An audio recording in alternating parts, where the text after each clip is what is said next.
ఒకటే కళ, ఎప్పుడైనా కానీ తెలంగాణ వస్తే ఇక్కడ ఉండేటట్టుగా ప్రజలకు మేలు కలుగుతుంది కదా అన్నట్టు ఉద్దేశమే స్వప్న. ఆ స్వప్న పూర్తి కావాలని ఉంది. కాకా స్వతంత్ర పోరాట ఉద్యమం నుండి తెలంగాణ పోరాట ఉద్యమం వరకు తన జీవితాన్ని ప్రజల కోసం, దేశం కోసం అంకితం చేసిన ప్రజల మనిషి. मैं ये जानना चाहता हूं कि इस हाउस में आज जो अम्बेडकर के बारे में जो भी बातचीत हो रही है उसका मैं खंडन करता हूं और उसके बारे में अफसोस करने के बजाय एक दलित लीडर, उसको कुछ नहीं है वो अम्बेडकर के स्टैच्यू को इस तरह से करना, उसके ऊपर तो पक्षियां पिशाब करती हैं, इस तरह की बातें करना एक दलित लीडर के लिए शोभा नहीं देता. शर्म के मारे हमारा सर. దేశ రాజకీయాల్లో అయితేనే, రాష్ట్ర రాజకీయాల్లో అయితేనే కాకా అంటే తెలియని వాళ్లు లేరు.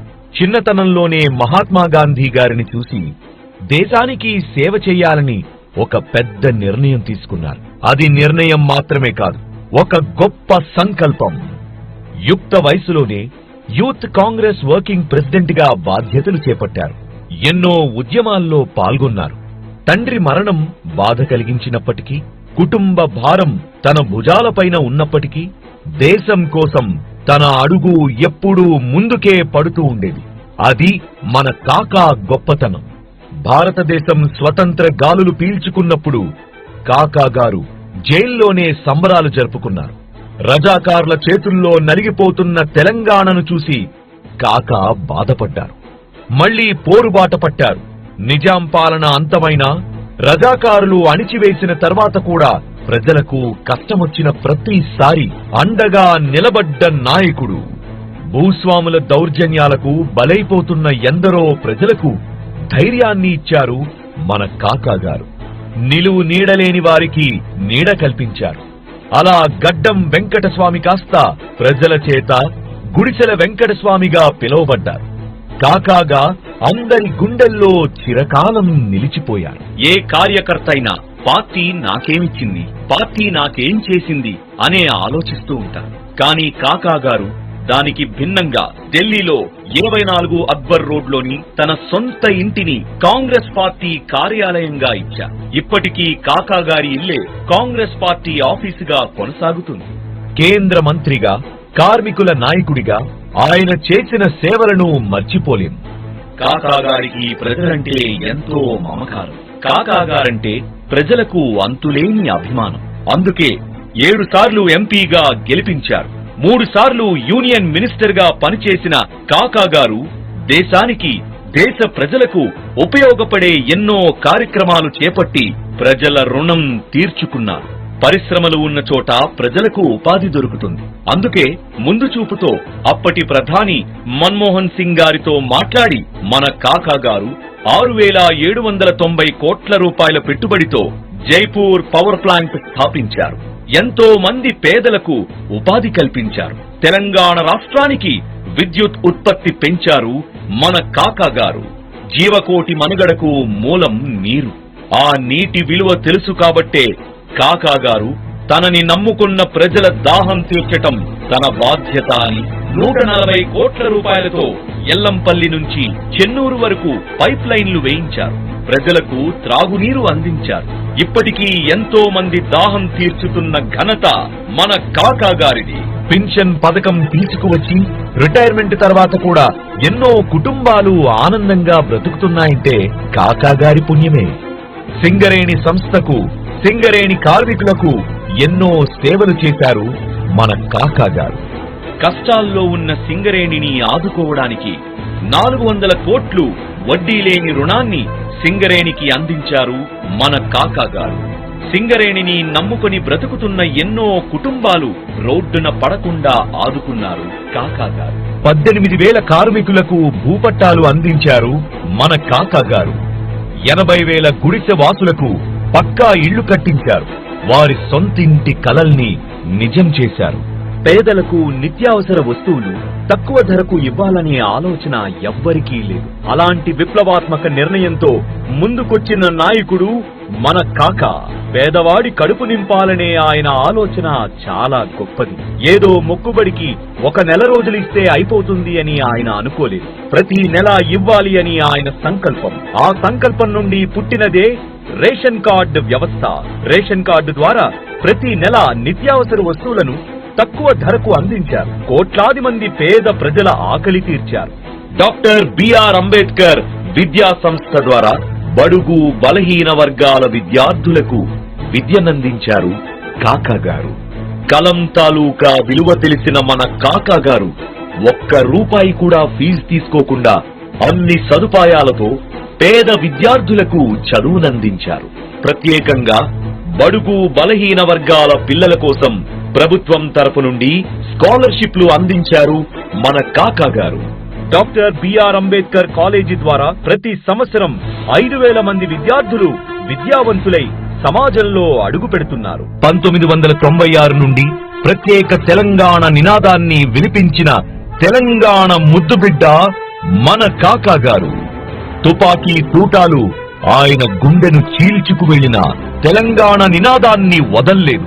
అధిష్టానాన్ని సైతం ధిక్కరిస్తూ ప్రజల వైపే తన అడుగని ప్రత్యేక తెలంగాణ ఎజెండాని ఎత్తుకున్నారు మన కాకా గారు. कांग्रेस में रहकर भी हर चीफ मिनिस्टर के खिलाफ मैंने बगावत की, कांग्रेस चीफ मिनिस्टर के खिलाफ, और लाठियां खाई, गोलियां खाई अंबेडकर की फिलॉसफी के लिए। और आंध्र प्रदेश में कितने बार फायरिंग हुई और वेंकट स्वामी पे फायरिंग हुई, वेंकट स्वामी पे लाठीचार्ज हुई, वेंकट स्वामी को जेलों में जाना पड़ा कांग्रेस में रह के फिलॉसफी ऑफ डॉक्टर अंबेडकर को लेके जाने से। 1500 మంది విద్యార్థులు ప్రత్యేక తెలంగాణ కోసం వాళ్ల ప్రాణాలను అర్పించారు. ప్రాణత్యాగాలు చేస్తున్న విద్యార్థులను చూసి చలించిపోయారు కాకా గారు. తెలంగాణ వచ్చి తీరుతుందని, ప్రాణత్యాగాలు చేయొద్దని, తమని నమ్ముకున్న కుటుంబాలను చీకట్లో నెట్టివేయొద్దని విద్యార్థులకు ఎన్నోసార్లు విజ్ఞప్తి చేశారు కాకా గారు. ప్రతి విద్యార్థి కుటుంబానికి ఆర్థికంగా సహాయం చేస్తూ నేనున్నానని మనోధైర్యాన్ని నింపారు మన కాకా. ప్రత్యేక తెలంగాణ ఉద్యమం గురించి అప్పట్లో అమెరికన్ టైమ్స్ ప్రత్యేక కథనాన్ని ప్రచురించింది. అంటే ఉద్యమ తీవ్రత ఏ స్థాయిలో ఉందో మనం అర్థం చేసుకోవచ్చు. అలాంటి సమయంలో కూడా తెలంగాణ పోరాటంలో గాయపడిన ఎంతో మందికి ఏమీ జరగకూడదని దగ్గరుండి వైద్యాన్ని అందించారు మన కాకా గారు. తెలంగాణ కోసం పోరాడుతున్న విద్యార్థులను, నాయకులను అరెస్టు చేసి జైల్లో పెట్టి చిత్రహింసలకు గురి చేసేవాళ్ళు. ఇలాంటి బాధలు ఎన్నో ఎదుర్కొన్నారు మన కాకా గారు. ప్రత్యేక తెలంగాణనే ఊపిరిగా బ్రతికిన నాయకుడు మన కాకా గారు. సూర్య చంద్రులు ఉన్నంత వరకు తెలంగాణ ప్రజల గుండెల్లో కాకా గారు ఉంటారు. తెలంగాణ అంటే కాకా, కాకా అంటే తెలంగాణ. విజయ్ తెలంగాణ సాధించడం. దాంట్లో మా మిత్రులు వివేక్ గారు కానీ వారి తండ్రి గారైనటువంటి, ఎందుకంటే 69 ఉద్యమంలో కూడా కీలక పాత్ర పోషించినటువంటి పెద్దలు వెంకటస్వామి గారి నేతృత్వంలో, మలిదశ ఉద్యమంలో కూడా వారి యొక్క పాత్ర, సలహాలు, సూచనలు ఎప్పటికీ అప్పుడు 2004లో రాజశేఖర రెడ్డి గారిని, సోనియా గాంధీ గారిని ఒప్పించి టీఆర్ఎస్తో పొత్తు గురించినటువంటి కార్యక్రమంలో కీలక పాత్ర కూడా వెంకటస్వామి గారిదే ఉన్నది. దళిత దిగ్గజం, భారతదేశంలో అంబేద్కర్, జగ్జీవన్ రామ్ తర్వాత అత్యంత ఉన్నత శిఖరాలకు ఎదిగిన మన తెలంగాణ బిడ్డ వెంకటస్వామి గారు. వారు చేసిన సేవలు తెలంగాణ సమాజం కానీ, ఈ భారతదేశం కానీ ఎన్నడూ మర్చిపోదని చెప్పి మేము భావిస్తున్నాం. కాంగ్రెస్ పార్టీలో కానీ, ప్రభుత్వాల్లో కానీ వారు చేయని పదవులు లేవు. రాష్ట్ర మంత్రిగా, రాష్ట్ర కాంగ్రెస్ పార్టీ అధ్యక్షునిగా, కేంద్ర మంత్రిగా, కాంగ్రెస్ వర్కింగ్ కమిటీ సభ్యునిగా అన్ని స్థాయిలో వారు ఎనలేని సేవలు అందించారు. ప్రత్యేకంగా తెలంగాణ రాష్ట్రంలో పేద ప్రజల గుండెల్లో చిరస్థాయిగా వెంకటస్వామి గారు నిలిచిపోతారని చెప్పి మేము భావిస్తున్నాం. మా తండ్రి గారైన శ్రీరామ సంజీవరావు గారికి అత్యంత ఆప్తులు. అలాగే మాజీ దివంగ ప్రధాని శ్రీమతి ఇందిరాగాంధీ గారికి ఎంతో తోడ్పడుతూ పార్టీ వ్యవహారాల్లోని, ప్రభుత్వ వ్యవహారాలని కూడా ఎంతో తోడ్పడేవారు.